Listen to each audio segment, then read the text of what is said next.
This is really shocking. This is an interview with an Irish school teacher who blows the whistle on the sex education that's being provided to children in Ireland schools. Now, this was released a few weeks ago. It's a video recorded by Ryland Media in partnership with the Natural Women's Council. And the Natural Women's Council is an organization that's campaigning against the sexualization of children that's sweeping through Ireland, but also is happening in any other country where the WEF holds sway. So this is true for the United States, especially the Democratic states, Trudeau's Canada, and here in Britain, this is the sort of thing that we can expect in British schools, courtesy of Keir Starmer's WEF Labour Party. Now, please share this video far and wide, support the Natural Women's Council, and let's stand up against the sexualization of our children.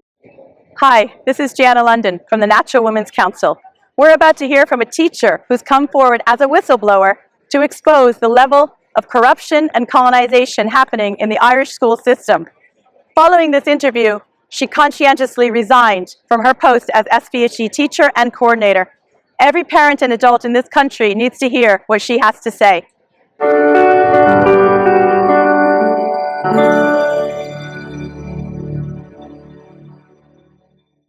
Mary, I know it took a lot for you to come here today, and thank you for coming forward to tell us the truth about what's happening in the education system here in Ireland. Before we start, can you tell us a bit about yourself? I'm a teacher. I've been teaching for over 30 years. My degree subjects would have been in geography and business. I have been teaching social, personal and health education, and in 2018 I started to coordinate the SPHE program in schools.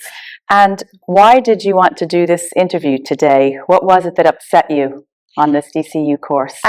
I actually went on the DCU training course. It was a course set out to actually train up social, personal and health education teachers so that they'd be able to deliver the new SPHE specification that was being rolled out into schools in September 23. So I actually did this course, and I was just horrified by some of the resources that were being used, the teaching methods that were being used, and I feel that they were totally inappropriate.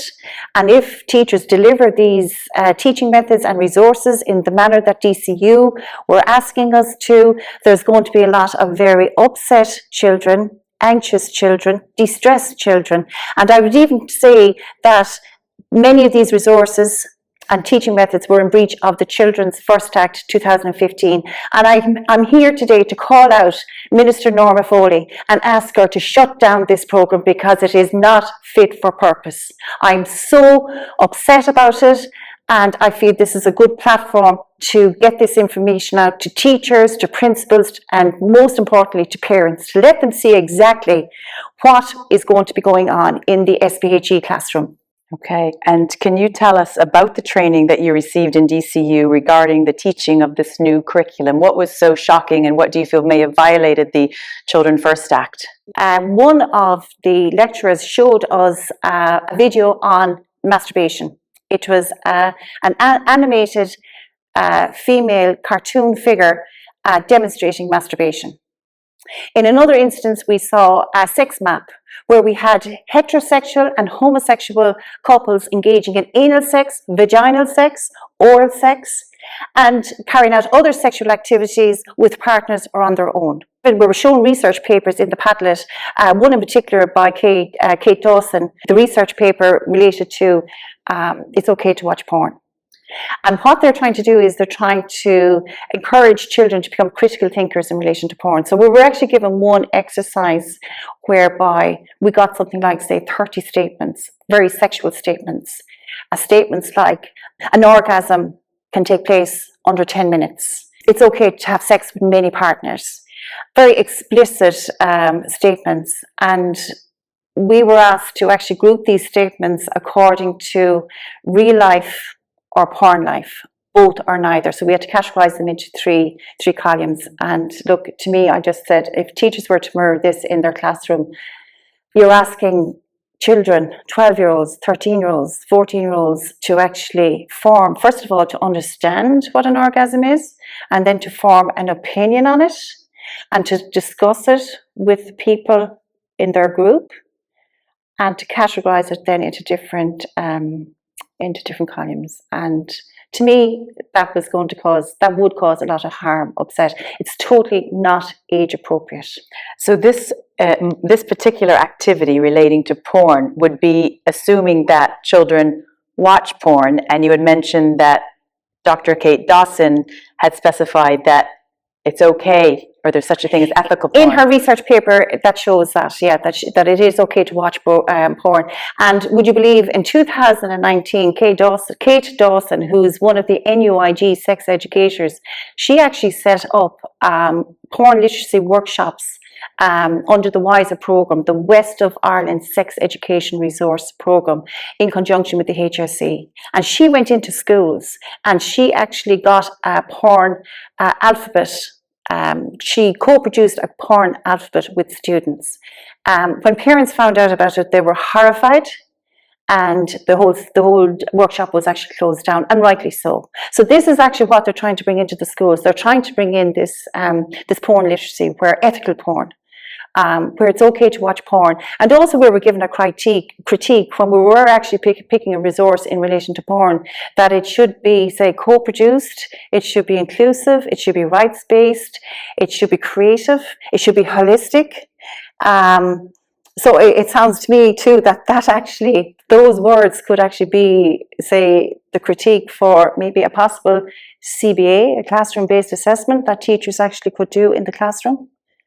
And this is actually on the junior cert specification. The teachers have now the authority to teach about porn because it's on the junior cert specification. It's learning outcome 3.10, the influence of online porn. And I know pornography is an issue with children, but it's not a precautionary approach that is being implemented by DCU. It's an ethical approach. It's an approach where it's saying it's okay to watch porn. And Mary, that's quite shocking to hear that someone would think pornography and watching porn is okay for children, given some of the focus we've seen on the news, removing their mobile phones and getting them off social media. So did they explain why they felt that there's such a thing as ethical porn? What was your interpretation of why porn might be okay for children? Well, look, the porn industry, it's an industry. Okay, there's loads of opportunities in which they can actually stop porn going onto children's phones. I think Ronan Mullins there very recently was actually trying to get a bill through whereby they put some kind of an age application on accessing porn. How many people supported that bill? Like, it can be done. They were doing something over with the French government as well. The French government were trying to do something, and they succeeded in actually stopping porn from going onto children's phones. It's actually an industry. And teachers are actually going to become puppets for that industry. And it's going to give children a very skewed version of sexuality education. This is not sexuality education. And what did the lecturer explain the rationale to saying that porn is okay for children? Did they explain the why behind the ethical porn? It was based on the research papers. And like Kate Dawson is part of this NUIG the sex educators team, and another person who is part of that NUIG team is actually Siobhan O'Higgins, and Siobhan O'Higgins had a seat on the NCCA curriculum body that devised the new junior cycle. So I call out to her as well to say that this is not appropriate. And parents, I think, would be very upset. And you can see now why students are not being allowed to bring in their phones into the classroom, because there will be an issue. Yes. Students will record what's going on. And so you talked about the activity or the video on masturbation, and you talked about the porn. Were there any other activities on the DCU course that were very uncomfortable or maybe breached the child safeguarding? There was loads of activities. I'll just mention one. There was one where we were given all these arts and crafts resources, and we actually had to create the male and female genitals and sexual organs out of, say, Play-Doh and all other little bits of arts and crafts that were on the table, and we did it in group work, and again to mirror this activity in the classroom. And I actually was, I don't know, I felt so uncomfortable about doing it. It's kinesthetic learning. You learn by doing, you learn by discussing. Somebody in the group would research, so they'd have to know all the parts, they'd have to label it out. But look, the age appropriateness just wasn't there, and even another teacher on the course was actually quite sickened and disgusted about this particular activity, because it took a full, say, 30 minutes to actually get the products, the sexual organs actually made, and it was a treat, like how big or how small do you make the penis, like the discussion around that. Is it an erect penis or is it a limp penis? The discussion around that. So yeah, I felt that was just very inappropriate. And what other topics on the DCU course, in addition to masturbation, porn, and sculpting sexual genitalia, was there any other? On our last day, we had E.J. Reynolds from Wales come visit us on campus.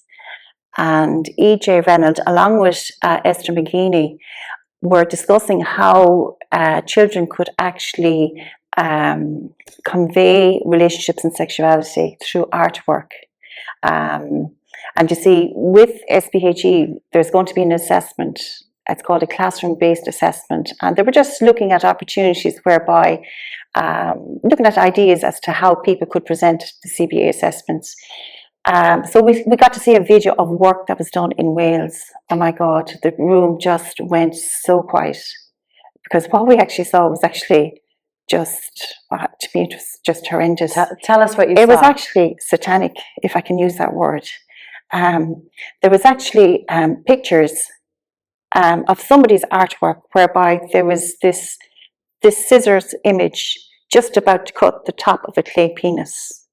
And that clay penis was modelled out. There was another instance of where there was a young girl, I'd say no more than 7 or 8, that actually had a mask on her, and she was placing another mask with horns up on the wall.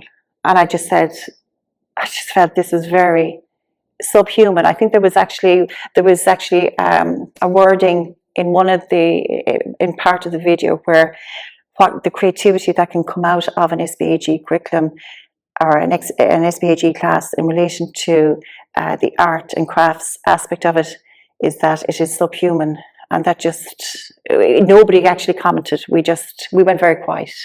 And you said the room went very quiet. How many teachers were on this course? There was 34 teachers on it, and we were just stunned. We were absolutely stunned. Now, some of the art teachers, all right, spoke up and they talked about how they could actually use the art and crafts to actually guide children towards their CBAs, their classroom-based assessments. But what we were shown, it was serious stuff. Serious stuff. And did you, Mary, or any of your peer teachers flag any concerns to the lecturer? I couldn't comment on this. Now, normally I was quite good to flag things and put my hand up and talk about it and raise an issue, but I was actually I was so sickened, and I couldn't respond. I said, I'm not speaking here, because I could feel the coldness in the room. I could even feel the evil in the room. I just wanted to get out of there. And I know I discussed it with another teacher afterwards, and actually 2 other teachers, and we just all felt the same, that it was, whoa, this is way, way out of order. In relation to other stuff, we were taught then how to actually answer explicit questions, like how to manage those type of questions. If students ask us questions now, if they ask us questions like, what is a chest binder? That was one of the questions that they threw out. What is an orgasm? How do 2 men and 2 women have sex? What is anal sex? How does one give head? And the direction from DCU in relation to this was to keep the information brief and frank. And now I have an issue with that, because there was no moral guidance, there was no direction as regards the morality. And if I can jump in where you said, when you answer the question of a student who might be asking about things like giving head or anal sex, and they responded to be brief, did they give you any examples of how to answer a student specifically to that student? Yes, they actually did it as an activity then on campus another day, where you just give factual information. You don't give your opinion, you just give them the information. Now, teachers are acting as loco parentis, so we're acting on behalf of the parents. And if a child was to ask their parent, what is a chest binder, that would actually signal alarm bells for a parent that why are they even asking about chest binders? And that to me would be a safeguarding issue. But there was no mention, the whole area about how explicit questions were to be answered, there was no mention of how they should be dealt with properly in relation to managing the questions in such a way that if it is a safeguarding issue, that it actually be reported and you bring in the parent and you discuss it with the parent, saying, look, your child is asking about chest binders. Can you we need to discuss this. Why is this happening? What thoughts have they in their head in relation to that? So there was none of that. It was you just given the information and that's it. I just have a big issue with that. Anything else that you want to say about those activities before we move on? There was another activity where we actually had to rank words according to a scale as to whether they were sexual or intimate. And they actually introduced words. They gave us words. They gave us about 30, 40 words to rank into 2 columns. They were sexual or they were intimate, or they could be a bit of both. And they actually had words such as rimming. They had words such as fisting, mutual masturbation. And again, the SPHE specification is given the authority to teachers to mirror this exercise in the classroom, because the definition for sexual activity in the SPHE curriculum is that it's the fondling, the kissing, and it's sexual intercourse in all its forms. So just to back up a minute, so if I understand it correctly, the teacher would give 30 different words to the age 12 to 15 class, such as the rimming and the fisting and the anal sex, and the class, those children would have to rate them sexual or intimate, those 30 different words that you shared with us. Isn't that just shocking? Isn't that just shocking? Like, not everybody knows what rimming is. Not everybody knows what fisting is.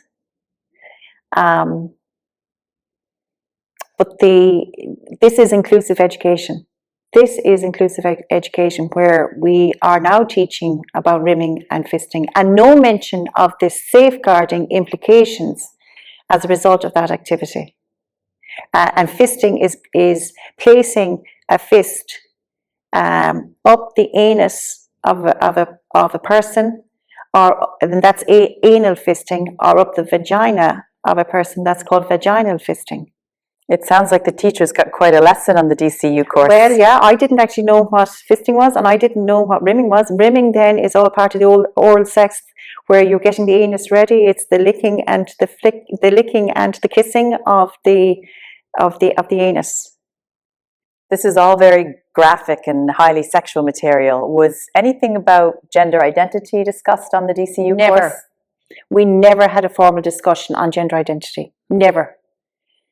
It was assumed that everybody totally agreed and believed in gender identity. There was no room whatsoever for gender critical opinions. Now, 1 or 2 conversations broke out amongst teachers and actually got very heated at times. But this really, really got to me, because they were talking about the importance of actually having debate around healthy food, or the importance about having debate around alcohol and substance use, but they would never have a debate around gender identity. And they were afraid, some of the teachers were saying that they were afraid actually to have a debate around healthy food and healthy eating, because you could upset children who might have anorexia. And one teacher did comment, all right, about, well, should we not be discussing gender dysphoria? But it was just completely affirmation all the time. And in the NCCA guidelines given by the Department of Education, in the classroom, say, bring it back to the classroom, if a child does show any discomfort in the gender, that a teacher actually has to affirm it. That we allow children to form their identities in environments of affirmation. And did pronouns or anything like that come up on the course? I know on the EDA course, on the EDA in-service course that I attended last May, the 2-day in-service, we were asked actually to introduce ourselves to our students using our personal pronouns, and I totally objected to that. And stop right there for a second. You objected to that, and what was the lecturer's response, or the EJA I said to her, can you actually give me an example of actually how we introduce ourselves to using our pronouns? So she gave me the example. She said her name and then she said she, her. I said, that is actually crazy stuff. I said, you cannot expect teachers to actually believe. I said, this is an ideology. I said, a lot of people don't believe in this. And the importance of being inclusive was stressed then, that to be inclusive, to have an inclusive classroom, that you actually, you need to introduce yourself using your personal pronouns. So where is this coming from and why? Well, on the DCU course, we got a huge amount of information on a man called Paulo Freire, a Marxist.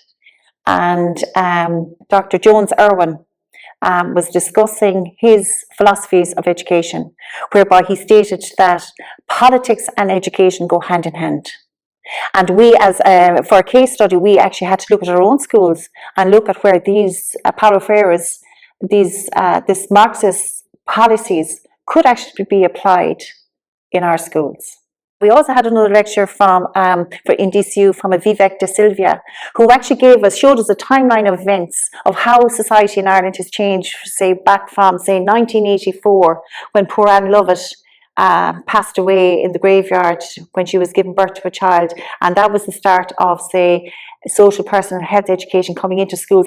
And then it goes through a timeline of events such as, for example, in the divorce that came into Ireland in 1996, the Gender Recognition Act that came in 2015, same-sex marriage, the appeal of the eighth. So all of these this timeline of events that occurred in Ireland, that relationships and sexuality education then had to change to match that timeline. So we're going from a traditional moralist type of view to a very much a secular liberal view on sexuality education. So a very liberal view, but that's also based on Paulo Freire, a known Marxist who believes that politics and education go hand in hand. So some of what you learned was based on a political agenda being put into the classroom, perhaps. I would think so.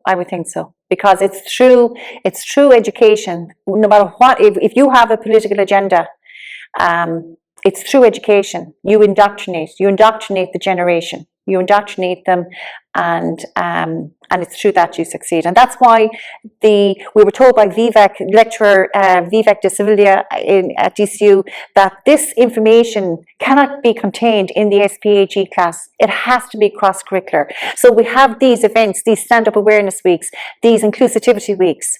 They're all just a means of actually bringing this information, this indoctrination out into the wider school.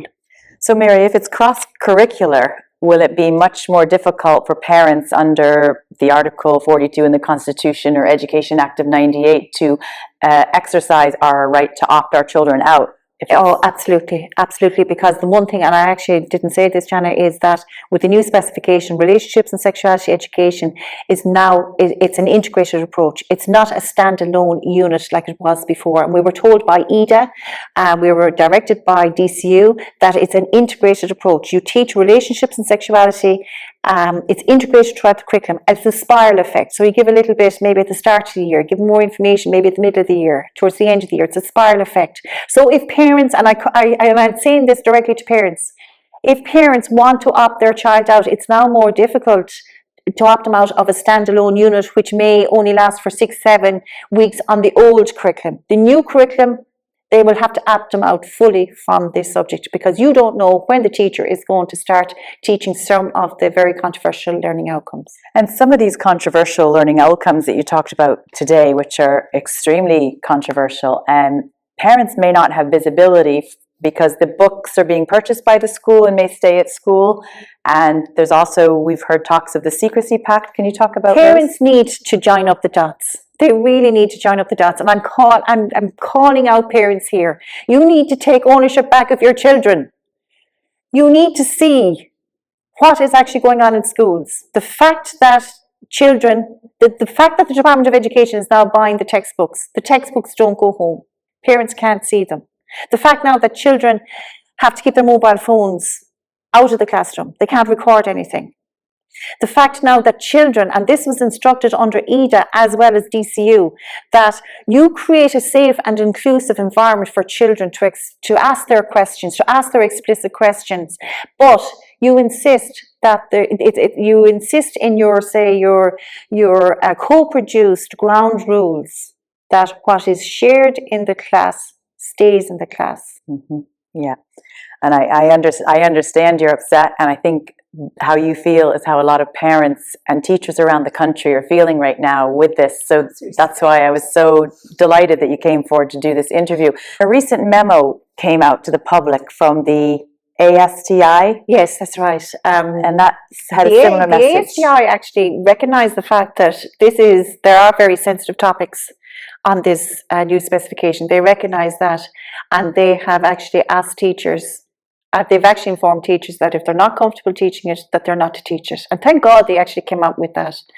But it's so teachers, this RSE, this type of sexuality education can only be delivered in schools if teachers teach it. And I'm actually calling on teachers, SPHE teachers, who are kind of sitting on the fence, don't know what to do because there's a huge amount of confusion.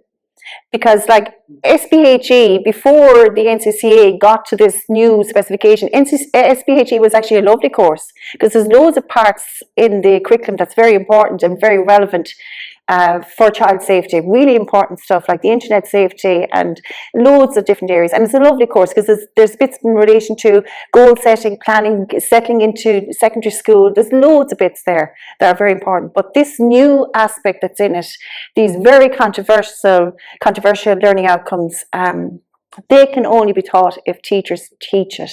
And I'm appealing to teachers not to teach it. If teachers don't teach it, will they bring someone else into the school to do the teaching of this? And that was also in the memo, which is very disappointing. They'll bring in the NGOs. They'll bring in people like Trans Equality Network Ireland and other organisations belong to, who would be very happy to indoctrinate the kids with this woeful sex education. I wouldn't even call it sex education. It's just very warped education, and it's actually going to ruin a generation of children, and we need to stop it. Mary, thanks for coming forward today to do this interview. I think the information that you relayed is shocking for parents to hear, for teachers, principals, and it does have to stop. And it took a lot to come here today, and we're so grateful that you shared with us this information. Thank you, Jenna. Now that we've heard the information Mary had to say, we have two choices. We can stay silent or we can take action. If you decide to take action and make our schools a place where children can be educated, not indoctrinated, please visit naturalwomenscouncil.ie under the campaign tab. Together, we will protect children.